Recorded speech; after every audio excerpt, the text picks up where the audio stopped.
Dans un espace de liberté qui avait une origine universitaire, donc une effervescence au début des années 60, la guerre d'Algérie, les événements qui ensuite vont suivre en 1968, mais aussi dans un quartier populaire. Et il faut dire que ce quartier de Croix-Luizet, pas si le CCO le quittera, mais c'était un vrai quartier populaire dans une ville populaire. Il y avait ici des petites maisons, des usines. Il y avait, on disait avec Maurice Bardel, la cité Garcin, qui était un modèle de cité ouvrière des années 30, malheureusement disparu. Et donc il y a eu ce mélange, plus une dimension militante. D'abord militante de l'Action catholique, militant chrétien, et puis ça s'est très élargi.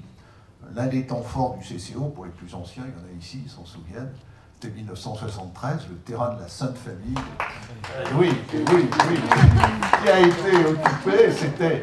J'avais d'ailleurs écrit un article pour Économie et Humanisme, qui a été un des premiers théâtres de ce qu'on appelle les luttes urbaines dans notre pays, puisque pendant plus d'un mois, ce terrain a été occupé, et la base de vie, c'était pas très loin d'ici, maintenant il est construit, et la base de vie, c'était ici au CCO.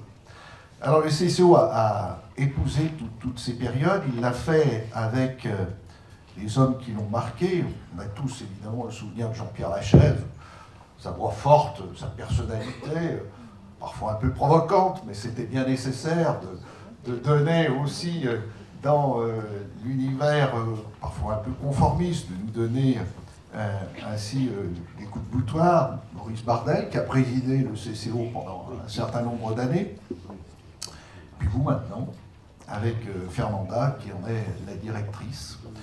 Et le CCO, bien sûr, la région a été amenée à s'en intéresser, parce qu'Alcozon le rappelait, pour le financement de cette salle, une quinzaine d'années, à peu près.